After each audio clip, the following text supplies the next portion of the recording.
and welcome to Tuesday night after a long weekend. Can you tell my brain is fried?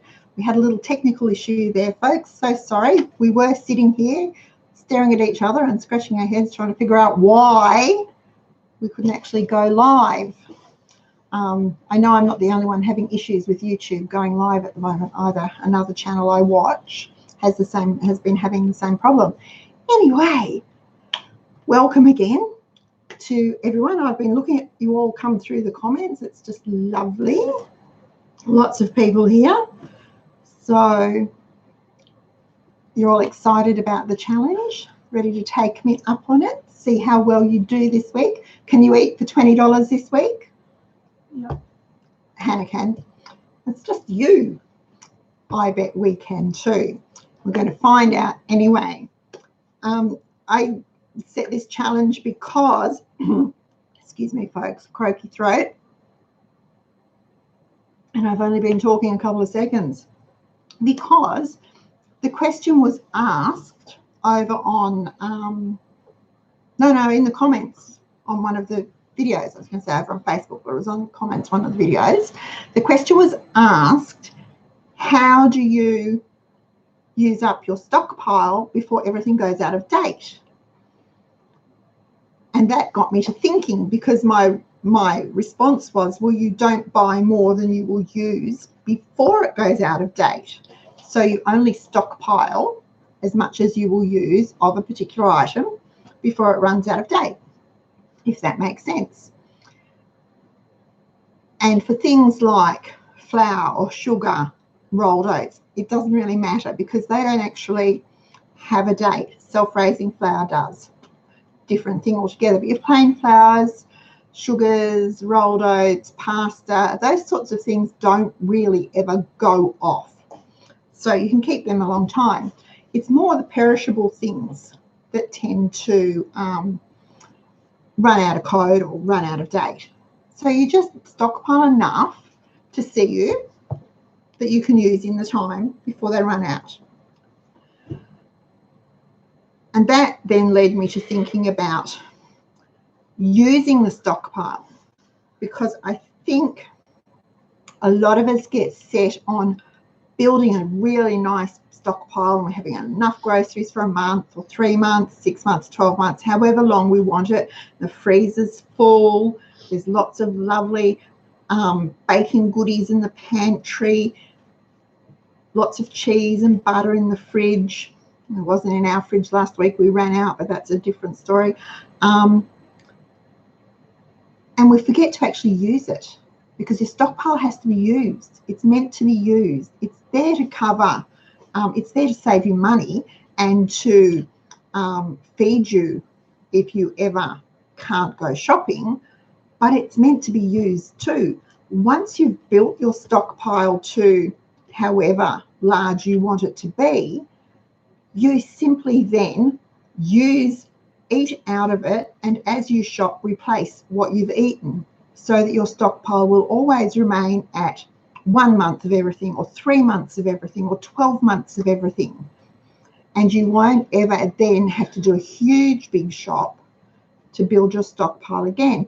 And that also gives you the option of waiting until what you need to replace comes on half price sale, so that you don't ever actually have to pay full price for anything again either.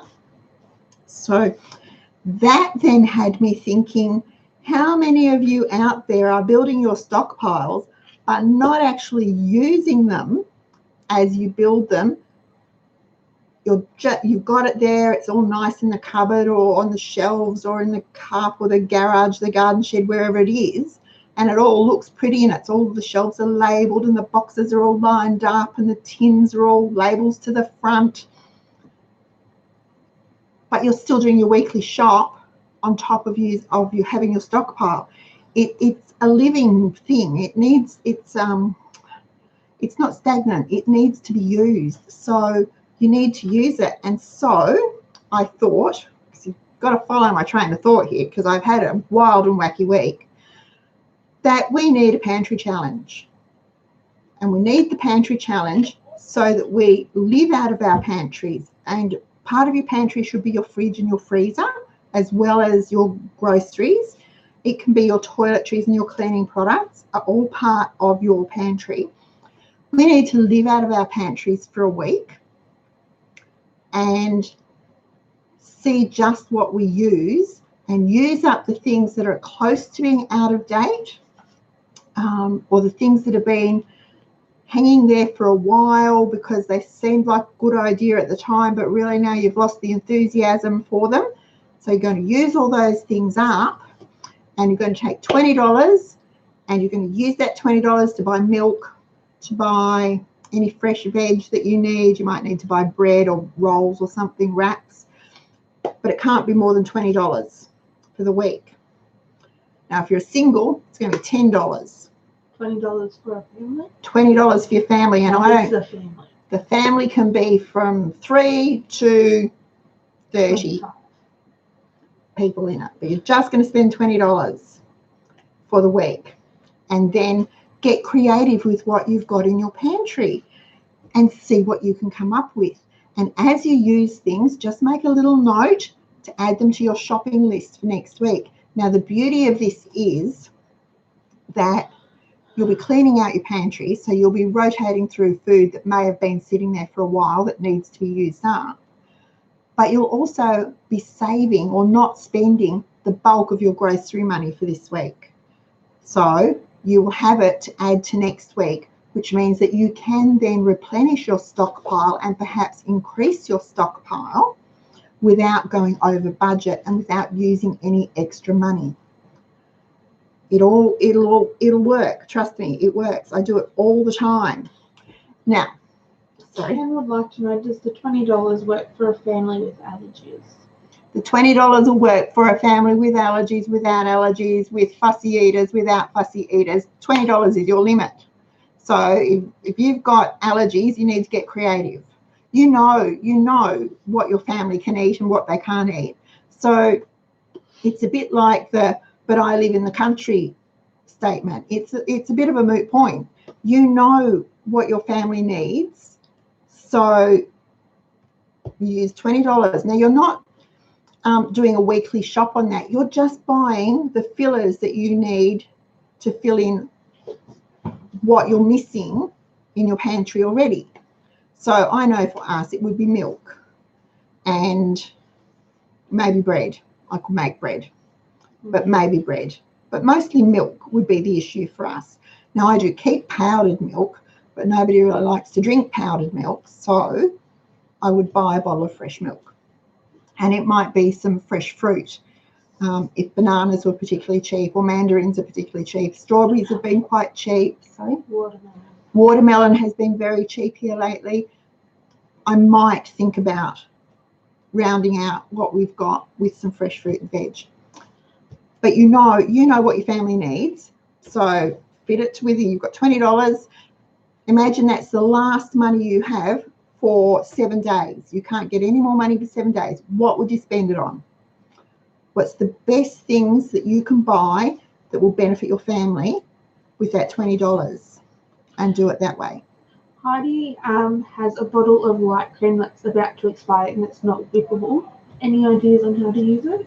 I was thinking scones or scrolls. Scones, scrolls, pancakes. Add it to a cream sauce. Freeze it until you're ready to use it. If you don't want to whip it, put it in your coffee. Add it to make a batch of muffins. That's hard to say in a hurry. Make a batch of muffins and use it as the liquid in the muffins. Make a custard with it.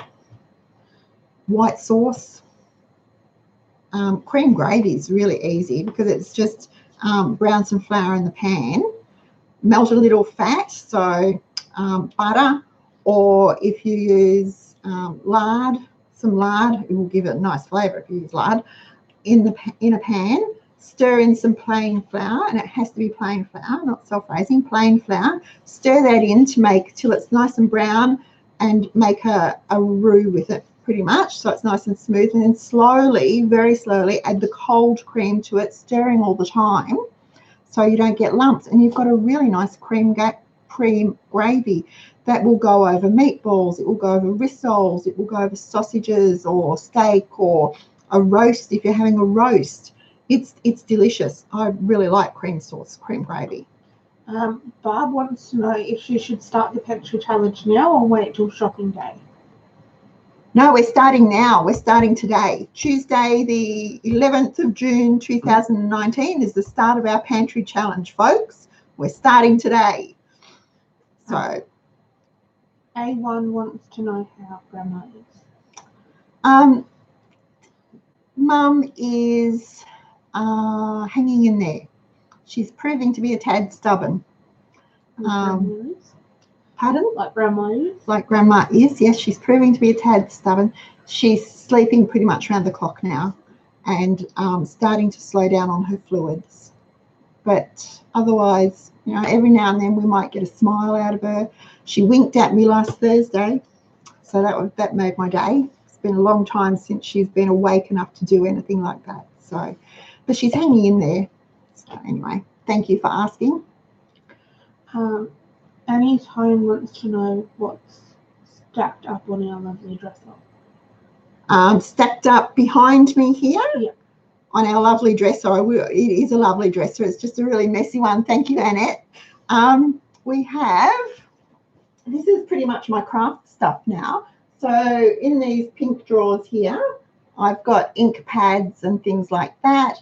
And then these little shelves have got some more ink pads and some little die cuts that I've cut out when I'm crafting. If I've got a little scrap of cardstock or something left and I've got the die cutting machine out, I'll just run through a few labels or flowers or whatever, and I pop them into those drawers. So when I need one, I just open the drawer and pull one out. Little flourishes in those little wooden pink drawers, and then around this side, this jumbled mess here, which really is a jumbled mess, but we sort of know what's in there, is all the ribbon and lace and buttons and things that we use in our crafting. So yes, and the rest of it up the top there is my wood dishes that I've managed to stack up that I really need to get out and wash because they haven't been done for a while. I do use them though. So yeah, so that's what's in my lovely dresser. Thank you, Annette. Freya says, going off topic, her family just came back from a fully paid vacation in Japan for 2 weeks, stayed in a 5-star hotel, and it's a big thank you to you, as it wouldn't have been possible without you. Who was that? Priya. Oh, I wondered where you've been. Priya, Japan. Is it beautiful? Is it as beautiful as I imagine it is? I have a friend who has the same name as me, who went to Japan a few years ago, and Kathy brought back the most beautiful parasol for Hannah. Absolutely stunning. And it was the rice paper, just beautiful. Well, I'd say I'd love to be able to take the credit for it, but I think you did all the hard work and all the saving. So well done, and I'm so glad you enjoyed your trip. That's wonderful. Back to the challenge. Jodie would like to know if there's a meal plan to help with this. Okay, I'm getting to that, Jodie, because there actually is.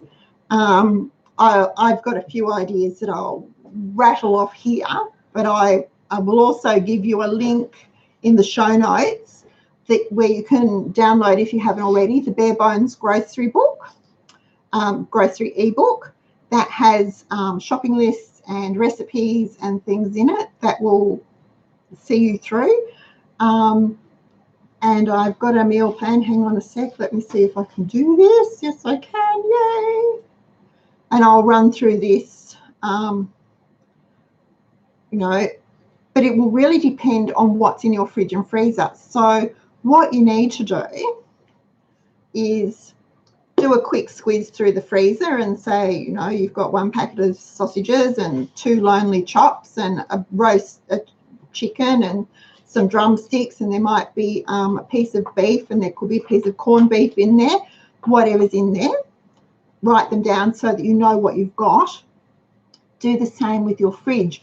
Note whether you've got butter, you've got cheese, you've got fresh fruit and veg in the fridge, dressings, condiments, all that sort of thing, because believe me, when you are eating a on a pantry challenge, spices, herbs, condiments are really important, and you wouldn't think so, but they give pretty bland, ordinary meals they lift them. They give them a real boost. So note whether you've got mustards, if you've got curry powders, the spices you have, that sort of thing. Even if you've just got good old Vegemite and peanut butter on the pantry shelf, because not only are they good on toast, but they are great in gravies. They are great if you add them to meatloaves or rissoles or to my quick rice patties for a flavour boost. You can add them, not Vegemite, but you can add peanut butter to cookie dough. You can add it to muffin mix to give them it on the spoon. You can eat it off the spoon. Isn't she wicked? Only if it's smooth. I don't like crunchy peanut butter. You can do all those sorts of things.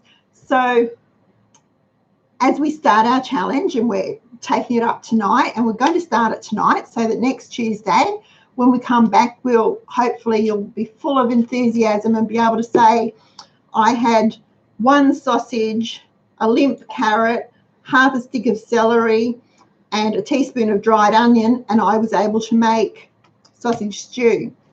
Because you'd be surprised how far 1 sausage will go when you cook it properly and wisely.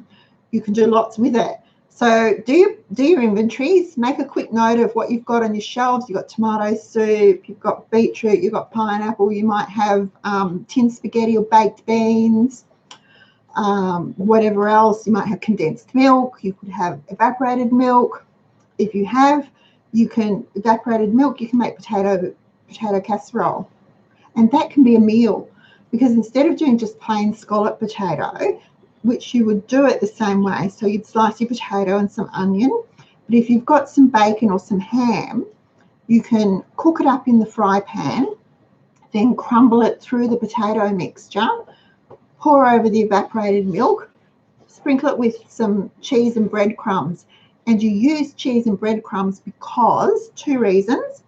The cheese will go further. You won't need to use quite as much if you mix it with breadcrumbs, but it doesn't burn as quickly either. So, and you get a crispy, crunchy top. And that can be a meal on its own. It doesn't have to have anything else with it. It can just be a potato casserole. Or you can have it as a side dish if you really want to. But it's great on its own. It's a really easy thing to do. You can slide in some sweet potato with the white potato if you want to. Little things like that. But check your baking supplies. If you've got flour, do you have self-raising flour? If you've got enough sugar? Do you have dried fruit? If you've got nuts? If you've got all those things, then you can make scones, you can make bread, you can make muffins, you can do cakes, you can do... Continue. You can do puddings, you could do a crumble, or you could do a lemon delicious. If you've got lemons on the tree and you've got some sugar, butter, eggs and flour, you can make a lemon delicious. It's the lemon sauce pudding. Ugh. Go back and do the chocolate sauce pudding that we made a couple of weeks ago. And you can do it in the oven or you can do it in the microwave. It doesn't really matter. But you're using up what you've got, and that's the aim of the challenge, is to use what you have. So you might need to be creative. You might need to become a master chef or a galloping gourmet or whatever, and create some really interesting recipes and meals. But it's only for 1 week, and it's a challenge to see if you can actually do it, because I pretty much guarantee that just about everyone could. If you really want to, you can. Even if it just comes down to, at the end of the week, you have breakfast for dinner. And that could be something as simple as scrambled eggs on toast, or melted cheese and tomato on toast, or it could be pancakes. Go the whole hog and have Wheat Bix for dinner. We've done that before, and there is nothing wrong with having breakfast for dinner. Nobody says you have to eat breakfast foods. There's no law that says breakfast foods are for breakfast. So if you need them for dinner, you go right ahead and eat them for dinner. Now, what were you going to say, Bub? I've lost it. She's lost it. Okay. Speaking of spices, this is from Maureen. Tonight she made chicken pot pies and decided to add a bit of paprika. She was happily sprinting away and realised she added chili powder. Oh, were they very hot? Everyone liked them and said they were the best pies ever. Oh, yay! Well done, Maureen. That wasn't an accident. That was a culinary triumph. There you go. Wow, I would have been happy with the chicken pot pie. Yum. Natalie wants to know what other ways can you use Vegemite? Okay, mouth ulcers. Yeah. Put it on your mouth ulcers. Sorry, that was being a bit flippant, but it does work. In gravy, I always add a spoonful to gravy. This is going to sound weird, but it's the right time of year for it. But a good spoonful of Vegemite in a mug of boiling water makes a really nice, savoury hot drink. If you're used to having a cup of soup and his face, I should turn the camera so you can see her face. If you're used to having cup of soups. Alan heard that too. Oh, now the whole family's objecting to it. It's good, people. It is really good. Teaspoon of Vegemite or a good dollop of Vegemite in a mug of boiling water and stir it till it dissolves, obviously, makes a really nice hot drink. So if you used a cup of soups, it's no different to those erky cup of soups. But if you slice some onion, probably a good 2 or 3 onions, you need a good pile of them, and sweat them in a little oil in the pan.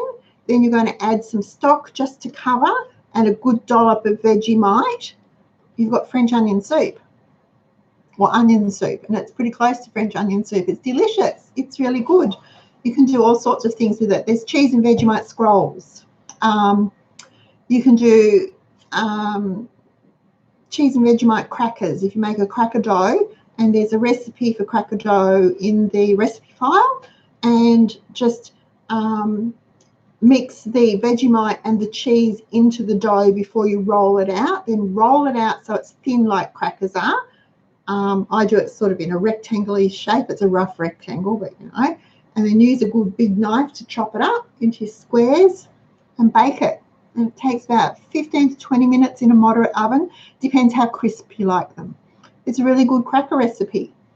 Vegemite doesn't go off, so you don't need to use it fast. No, Vegemite doesn't go off. There's so much salt in it. It would, you know, it's like cockroaches. It'd survive an atomic blast. But yeah, heaps of things you can do with Vegemite. 301 Jules, she has some oversupply of limes. Any ideas? Oh, Mexican rice, yum. Juice them and use them in place of lemon juice. Marmalade, yeah. Make lemon lime cordial with them, or just lime cordial. The recipe, go to the drinks recipe file, and there's a recipe for 50-50 cordial. And I think I've got my orange and lemon cordial in there, but it could be lemon and lime. It could be orange and lime, whatever. You can juice them and make a simple syrup with the juice that you can then use on over puddings. Drizzle it over, do a sponge pudding, poke holes in the top while it's warm, drizzle it with the lemon lime syrup, have it with custard or have it with lemon butter. Yum. Lime jelly, yeah, if you want to make a fruit jelly, that's easy enough to do. Use the juice and some gelatin or agar. If you want to use agar, it's terribly expensive. And make a jelly with them. Lots of things you can do with them. Dehydrate them, crystallize the limes. Yes, yep, all sorts of things. So, see, Maureen likes Vegemite and hot water. Thank you, Maureen. Hannah says she's good. Okay. Oh, Janice has. No, you haven't cheated. You're set. Now you just don't need to go back to the shops for a week. Maybe you don't need to spend the $20. Yeah, maybe you don't need to spend the $20. There you go. So Janice has just done her big shop, and she's already chopped her veggies. The meat's ready as well. Breakfast sandwiches and blueberry muffins in the fridge. Woohoo! We should live at your house. We're going to come and stay with you. Yum. Rach, if the Vegemite went mouldy, it probably wasn't the Vegemite. It would have had something in it. So someone's used a knife with butter or something, and it would have been the butter in the Vegemite. They've already buttered with the knife and then dipped it into the Vegemite, and it would have been that that's gone mouldy, not the Vegemite. Pineapple fritters. Pineapple fritters, pineapple upside down cake. There's a recipe for pineapple muffins. They're so good. Pineapple and brown sugar muffins. They're really good. Do a crumble. Do a pineapple crumble or a pineapple cobbler. Do you want to know the difference between a crumble and a cobbler?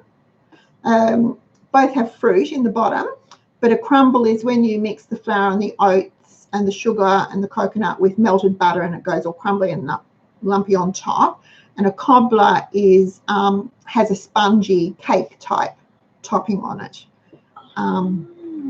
Pineapple jam, yum, is really good. And I think as a recipe, I have a recipe for that too. Pineapple jam is really good. So yeah, all right. Yeah, all right. Anyway, sorry folks. I've lost my thing. Oh, so some meal ideas. Look, I'll tell you roughly what we've got in the fridge. In the freezer, I have chicken fillets, I have sausages, I have hot dogs, I have corned beef, I have whole chickens, I have some frozen broccoli, I have some frozen beans, I have some frozen peas, corn and carrots, I have frozen silver beet, frozen onions, because I buy big bags and I freeze them. I have pastry in the freezer. I have nuts, almonds, slivered almonds in the freezer. In the fridge, I've got some eggs. I have some cream. I have lettuce, tomatoes, cucumber, carrots, cauliflower. I was going to say that round white thing, cauliflower. Sorry? Plum. I have shake and bake and KFC mix. I have mayo, mustard. We have jams. I have relish, and I have pickled rhubarb. Thank you, Carol, for that recipe. Then, of course, in the pantry, I've got the flours, the sugars, coconut, vanilla essence, rolled oats, cinnamon, nutmeg, a whole heap of spices. So we're pretty well set. We've got tomato sauce, baked beans, tin spaghetti. I've got some Irish stew over there, some sanitarium products. We have plenty of rice. What else is? Oh, tinned fruit, pasta. So we're pretty well set. So with all of those things, I could do pancakes for breakfast if I wanted to. I could make bread if I needed to. I could do scones if I needed to, because I could either use the cream for the scones, or if I wanted to keep the cream for something else. Scones are just, pretty much a little flour with some butter rubbed in and maybe a spoonful of sugar. I don't usually put sugar in my scones because then I can use them for sweet or savoury, and a little milk to make the dough. Roll it out. There you go. You can do scones.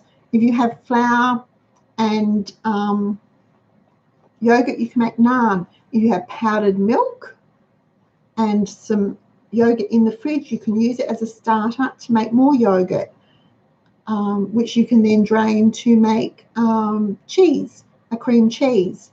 You could do cottage cheese from powdered milk, which is just cottage cheese and lemon juice, or lime juice, Jules. Use lime juice to sour the milk. If you need to make buttermilk for your pancakes, you can use lemon or lime juice or some vinegar to make the buttermilk.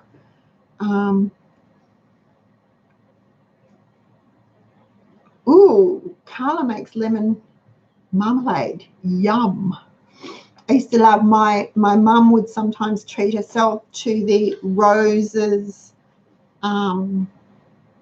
marmalade in those beautiful jars. That's the English marmalade in those beautiful jars. And sometimes she'd get the lemon one, sometimes she'd get the lime one. Oh, delicious. Lovely.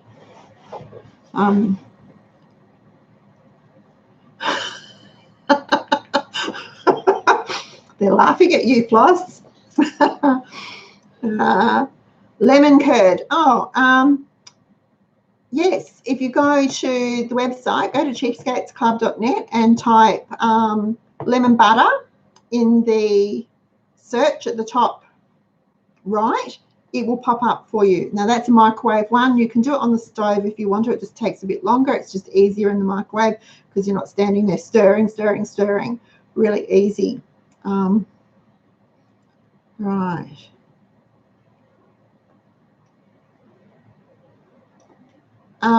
Ken, yes, there is, and I don't know what it's called. Google it. You can't do it on my website. Type in an ingredient and it will bring up recipes. Or you could type in the ingredient, but you'll get a gazillion different search results. So there are specific recipe websites that do that, and I can't remember what they're called. And there's even some that apps that you can put onto your phone to use for that.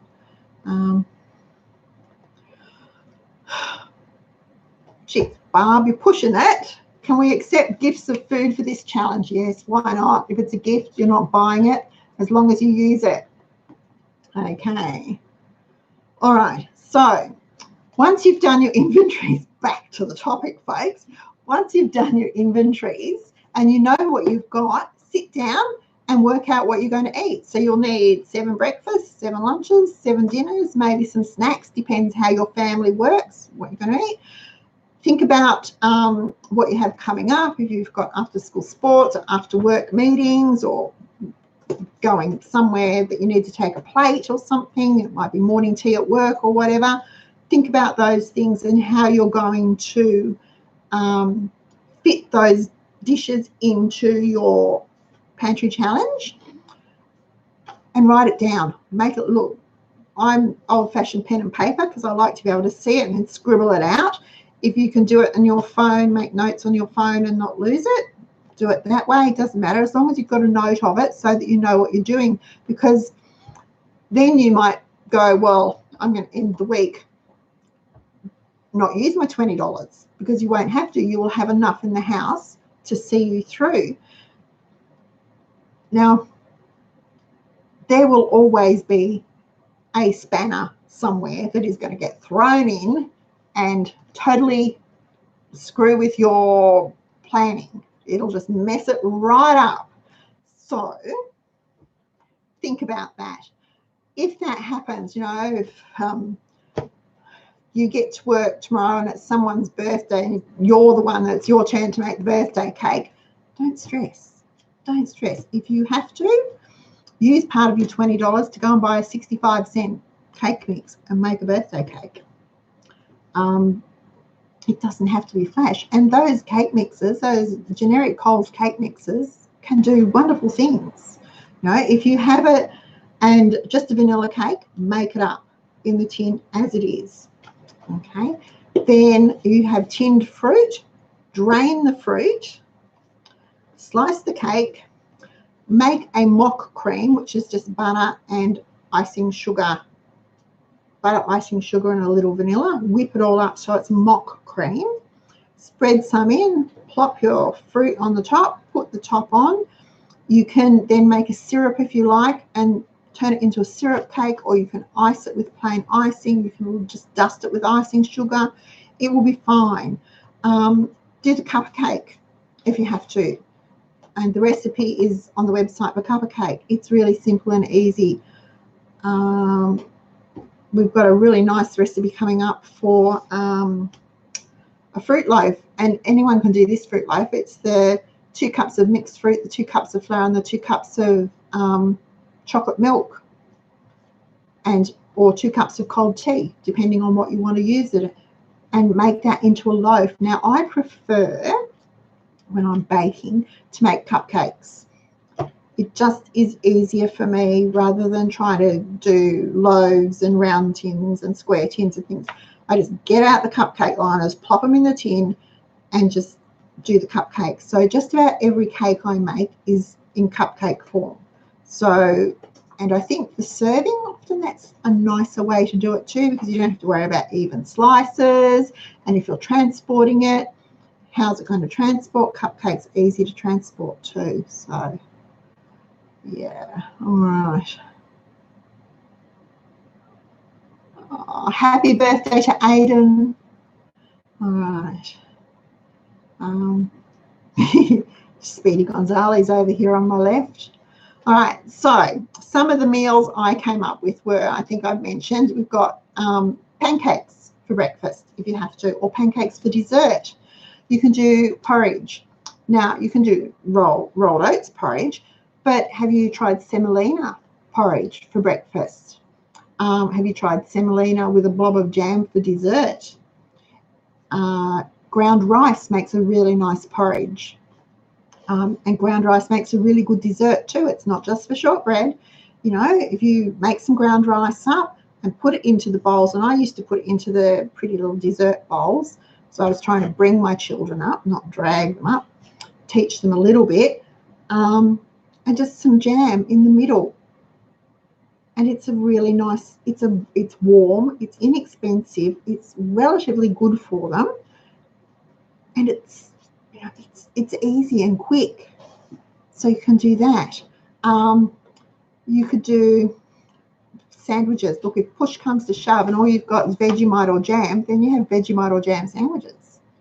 And honestly, you know, 40 years ago when we were kids, nobody had the fancy sandwiches that kids take to school these days. Everyone had either Vegemite or peanut butter or jam. That was it. You know, we all ate the same, and we all had apples or oranges. In summer, if we were really lucky, we got mandarins. You know, so don't think that your sandwiches have to be elaborate. They don't. You can do wraps. You can do, if you have wraps, you can do wraps. If you have wraps, you can make pita chips. If you have pita chips, you can make haystacks. There you go. It's a progression. It's a thinking of all the different things that you can use for your meals. You can do soup. You can do sad veggie soup. So take all the sad veggies and chop them up and cook them up with some chicken stock. If you don't have chicken stock, add some stock powder, and it can be chicken or it could be veggie stock powder, whatever. If you don't have that, tip in a packet of French onion soup, and that can make your stock for you for the soup. And have sad veggie soup. You can have sad veggie soup with toast or buttered bread for a meal. You can do pumpkin soup. It's really quick and easy. You could do chicken soup. If you've got a chicken carcass in the freezer, thaw it out, cook it up, add some celery and some onions, some carrot and some rice, and make chicken soup. You could have, if you've got bacon, you can do bacon. You've got bacon, eggs and cream, or even milk. You can do quiche. They don't have to have pastry. They can be in muffin papers and just have them as pastryless quiche. A little bit of cheese sprinkled on top. Secret to a really good quiche, nutmeg. Trust me, put just a sprinkle of nutmeg into your quiche mixture. Perfect.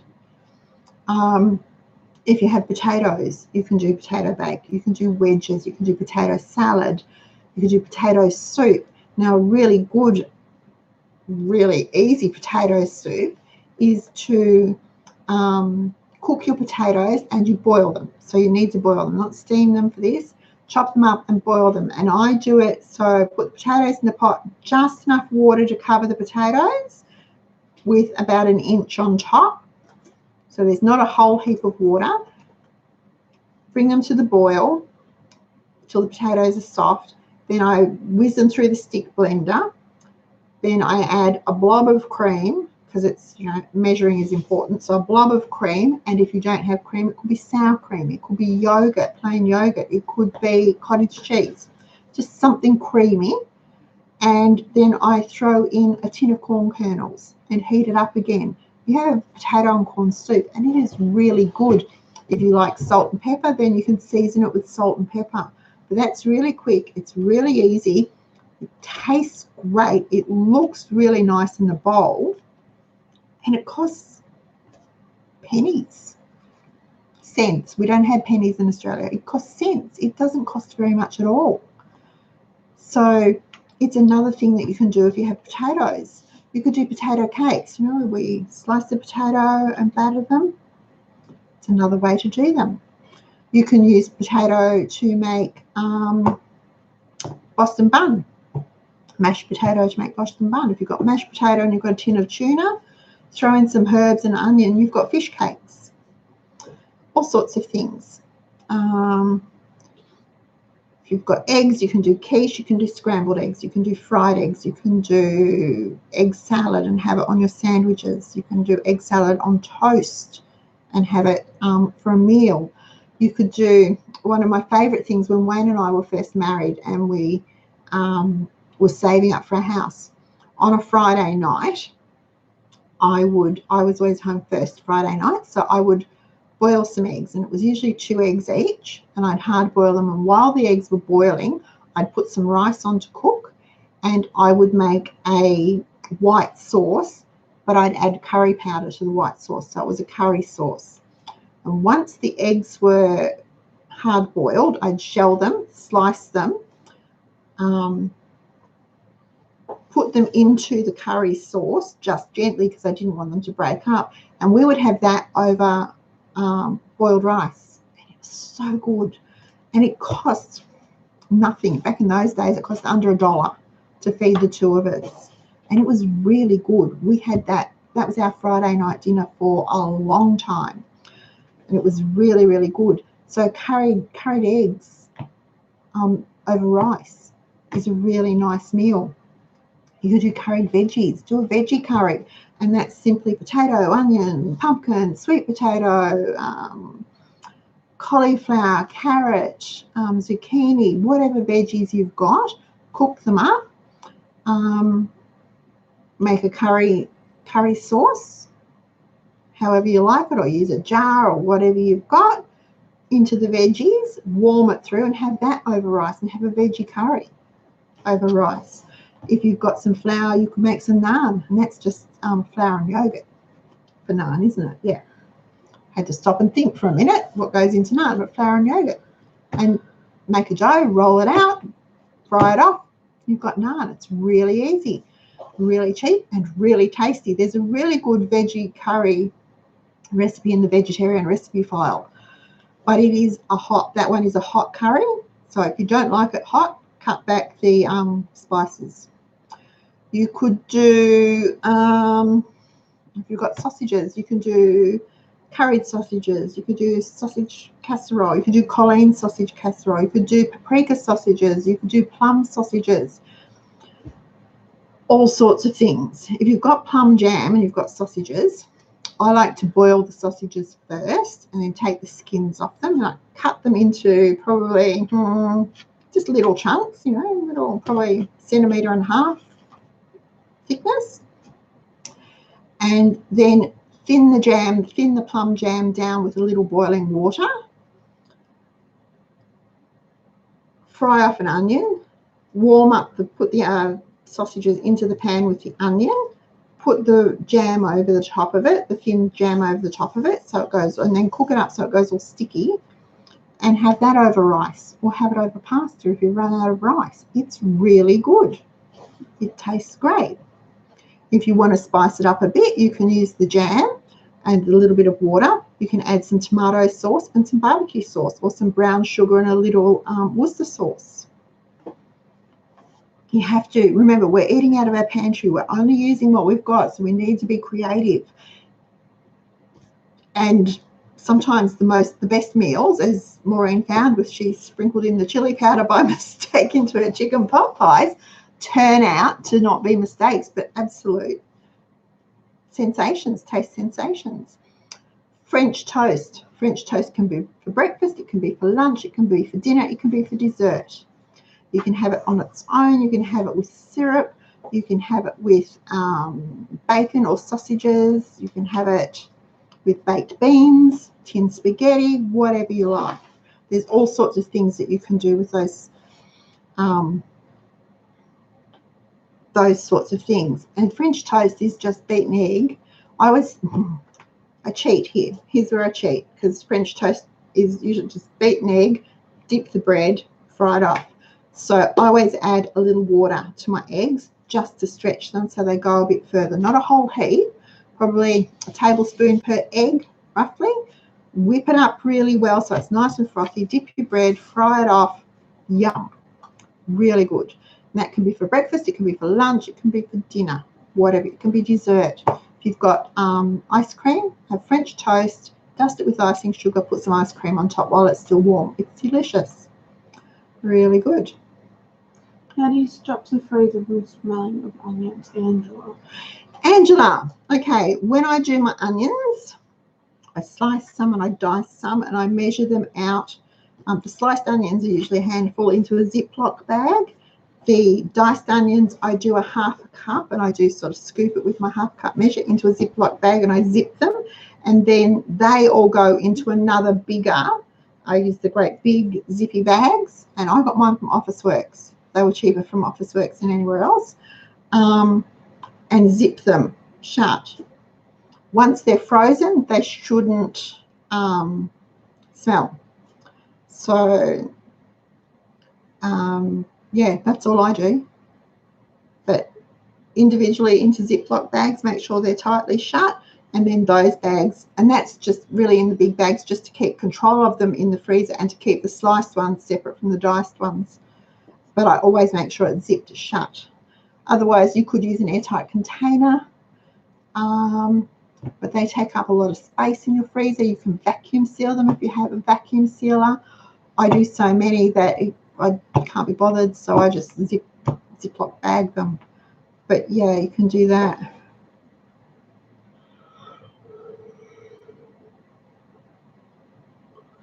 Crush up the dry rice. Sorry, Lisa, you've lost me. What am I crushing the dry rice up for? Okay. Hi, Anne. Can you bake tin baby beets? Why not? Drain them, obviously. Then you'd have to drizzle them with some oil and some balsamic. Sprinkle them with some, what would you sprinkle them with? Something yummy, thyme maybe, and bake them. They sound really good. You can use them to make soup. Rice porridge. Rice porridge? That's what it was for. Oh, the rice porridge. Thank you, Lisa. No, ground rice. Is that ground rice up there? No, it's rice flour. Oh, ground rice is in a blue box. Mine is in a blue box in the supermarket, baking aisle, and it's called ground rice. And it is pretty much just ground rice, white rice that's been ground to a sort of a, not a really fine powder, but to a powder. Yeah. I don't grind it myself. No, it comes that way, and I think it's Mackenzie's brand. Is that right? Yeah, Mackenzie's. But it's in a blue box in the baking aisle with the flours and things. Yeah. It used to be used to make baby food before they had the Heinz baby cereals and the Farricks and all that stuff. Mothers used to just use ground rice to make the baby cereal. So, yeah. Okay. All right. So does that help? Because, yeah, no, even I'm not that desperate yet that I would grind the rice. You could try it. I've not tried it. If you really wanted to, if you've got a coffee grinder or a spice grinder, you could try it, or a moolie, a hand moolie, we might do it for you. But yes, there you go. So if you have done your inventories, you've set up your meal plan, you're like Janice and just done a big shop, so you don't even have to think about it. You just know there's plenty of food to eat. Then you may not need to use your $20. But I will need to buy milk. I may need to get some sort of vegetable. We still have plenty of bananas, and I have tinned fruit. So, bless you. So if push came to shove, we could skip the fresh fruit for a week and just eat whatever tinned fruit. I've got apricots, I've got plums, and I have some stewed apples, tinned apples. We could use that for our fruit for a week. I have powdered milk, so I can make yogurt. I can make milk if I need to. So we'd be pretty set, I think. So I'm here. I've said it publicly. I'm pretty much thinking all I'm really going to need to buy. Oh, and hard cheese. We're right out of hard cheese. Oh. Would you believe I ran out of butter? I went to do some baking for the weekend, and because I've been in and out and roundabout and home and out and home and out. Went to do some baking for the weekend, so I measured out the ingredients, double the ingredients for what I wanted to make. Went to get the butter, and the fridge was bare. There was no butter. I don't think I can't remember ever in my entire married life running out of butter, but there was no butter. So then I had to think about it. I decided to wait. I made pancakes instead. But I ran out of butter because butter's been expensive. So I've been waiting for it to come on sale, and it hasn't come on sale. So I used up all my stockpile of butter, and there was no cream because I've used the frozen cream that I had stockpiled. So, drat. So I went on Sunday afternoon. Yep. Yeah, Sunday afternoon, raced up to Coles, and I got one thing. Aldi. Went to Coles, checked the price, went to Aldi. Aldi was cheaper. 500 gram of butter, in the hope that it's going to come on sale soon. It has to come down. It's just outrageous. Okay. Jody wants to know how you know if self-raising flour is off. It doesn't actually go off. It loses its oomph, its raising ability. And that's because the cream of tartar and bicarb that are in it to give it the leavening, the oomph, actually goes stale. So it's still fine to use, but you might find that where you normally make a cake and it rises like that, but this time it's only like that, in which case you know your flour, it's time to use it up because it's losing its oomph. Now you can, if that happens, you can add a teaspoon of baking powder to each cup, for each cup of flour that you're using, and it should give it a bit more oomph. So you can still use it as self-raising flour. Yeah.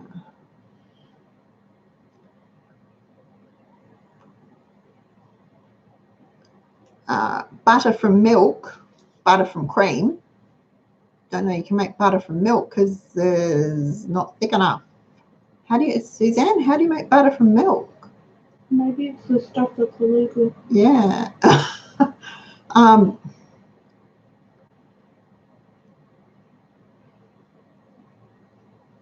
Yeah.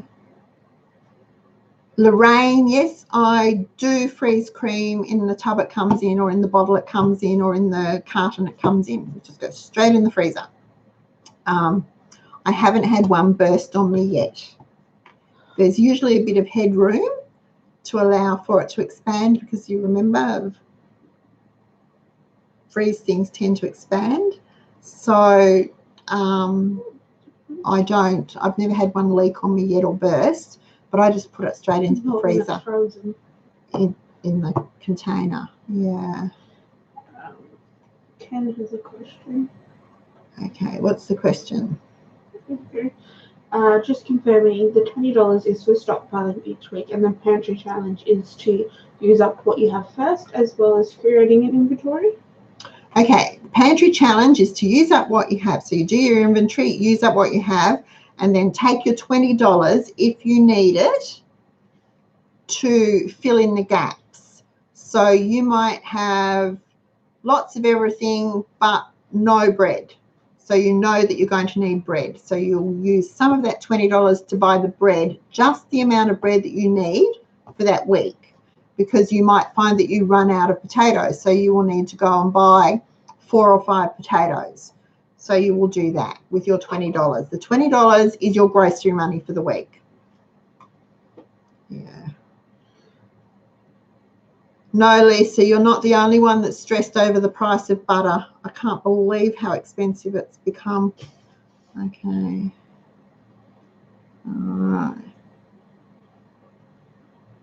We don't eat margarine either. I don't like margarine. Okay. Yes, Suzanne, yes.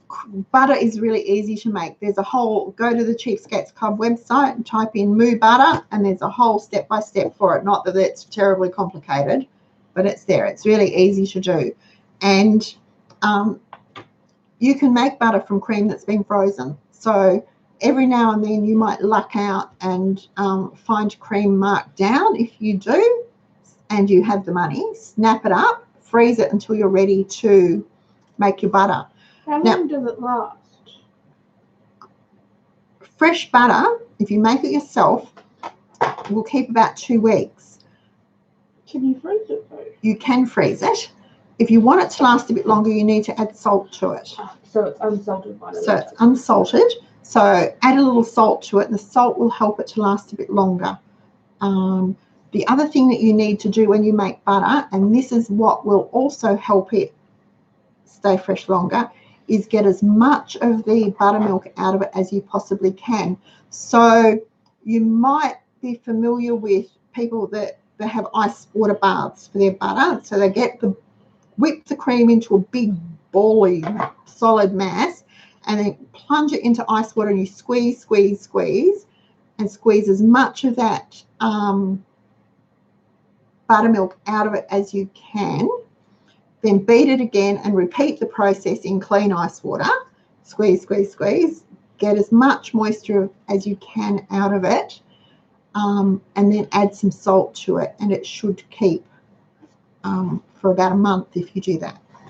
Otherwise, just make as much as you need for the next week or so, put it in the fridge and use it. So if you have 600 mils of cream, how much butter does that make? It makes about half, so you'll get about 300 grams of butter from it. Yeah, if you're paying full price for cream, it's not cheaper to make your own butter. But if you can get cream on marked down to 40 cents, I got a whole lot at somewhere Coles, I think, a couple of months ago, and it was marked down to 40 cents, and I just bought the lot. There was a dozen, I think. Put them in the freezer, then it does actually work out to be cheaper, and it doesn't take long to do. It's not complicated, and it doesn't take long to do. But it's not going to be cheaper if you've got to pay full price for your cream.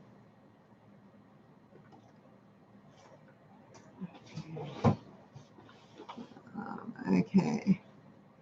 No, Jody, butter never comes down to half price. We wish. Yes, if we wish, do we ever? I put in a bulk order. You might get it down, it might knock off 50, 60 cents. Sometimes you might get $1 off if it's coming up towards Christmas and they're really pushing the baking things, but not often that it's half price.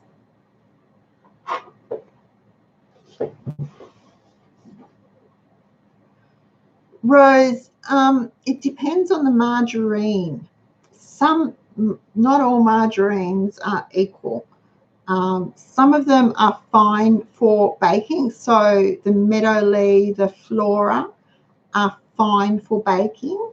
There are some that just don't work in baking. So the olive oil ones don't work in baking. They can leave quite a greasy taste. I beg to differ. The Coles cream is $2.85 for 600 mils. So that is 48 cents per 100 mils. So I'll make it $2.94 for 300 grams, which just comes under the $1 per 100 grams. Okay, so Flossie's just done the figures. I take it back. It can be cheaper to make your own butter. Even when it's not reduced. Even when it's not reduced. Okay. All right. So So back to the margarine in baking. So yeah, so choose your margarine. Nuttlex is awful. I think it's awful in baking. It leaves everything really greasy. And also Mary Berry's English. So her margarine may not necessarily be our margarine. She may use a cooking margarine like Fairy or something like that, which is very different to our table margarine. So it's more like a shortening type of thing, I think. Yeah. But if you want to experiment and come back and tell us, that would be good. Yes, Jodie, just add a pinch of salt to your homemade butter.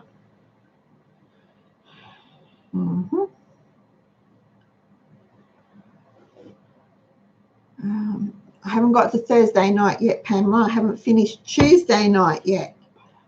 Butter, says Hannah, butter. Butter tastes better.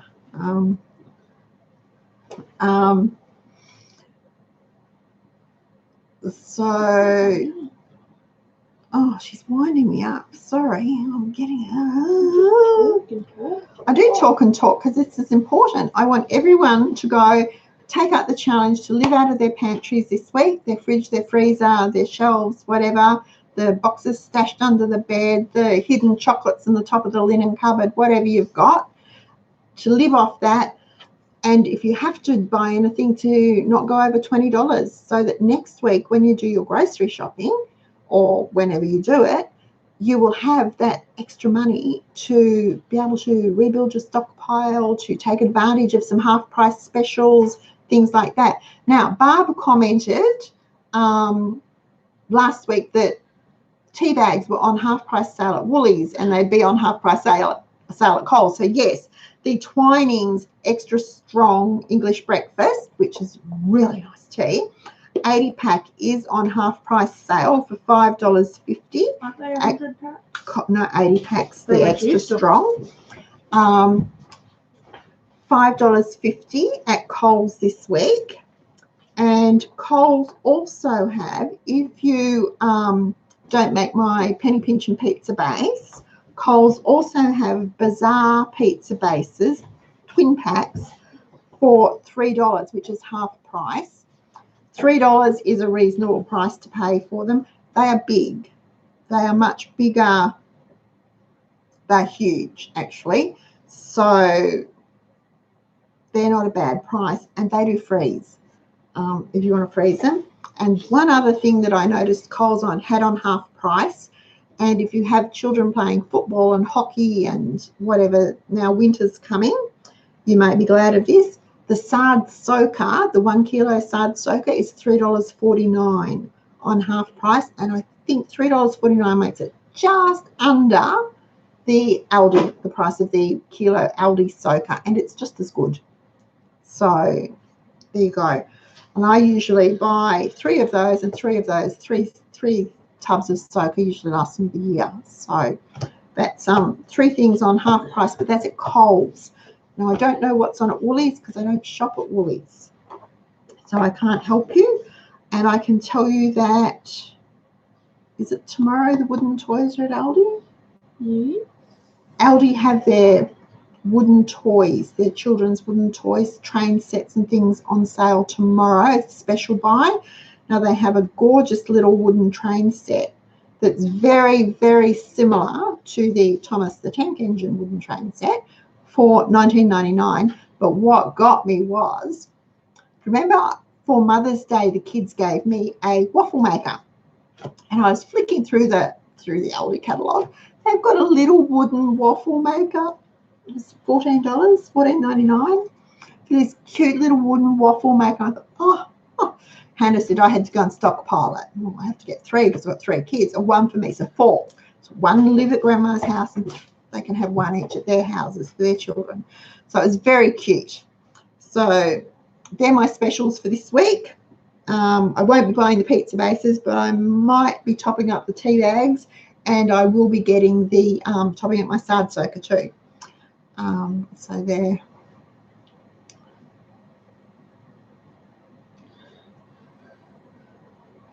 Yes, Rose. That's Rose is saying that she uses cream, just plain pouring cream, as the fat in her muffins. You can. Now, on there's a basic muffin mix, and it tells you need whatever of how much fat, how much sugar, and the substitutes, the things that you can use for the fat. Now, you don't need to use cream or butter. You can use applesauce or stewed apples, pureed apples, whatever, to do those things. You can use oil instead of butter if you like to. If you use olive oil, it makes a very moist but quite dense muffin. Use a light olive oil because otherwise you'll get the taste. Or you just use a light veggie oil, that sort of thing. So that's a really good idea, Rose, and thank you for reminding me. Yes, Alicia, $2.99 a kilo for whole chickens is a stock up price.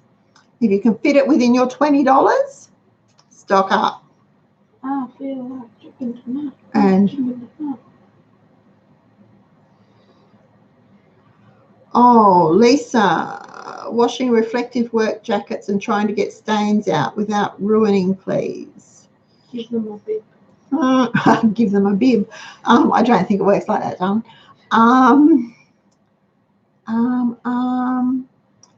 Yeah, Miracle Spray. Well, do you know what? Just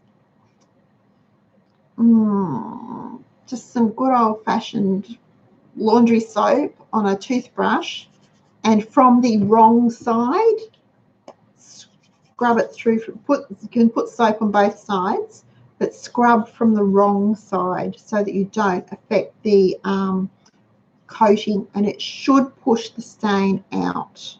Do it underwater if you have to, if they're really stained, and see how that goes.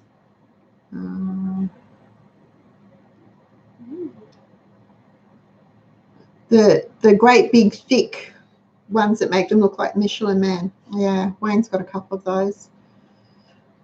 Okay, otherwise I'm not really sure, but I'll look into it for you. I'll make a note. My trusty pen. So,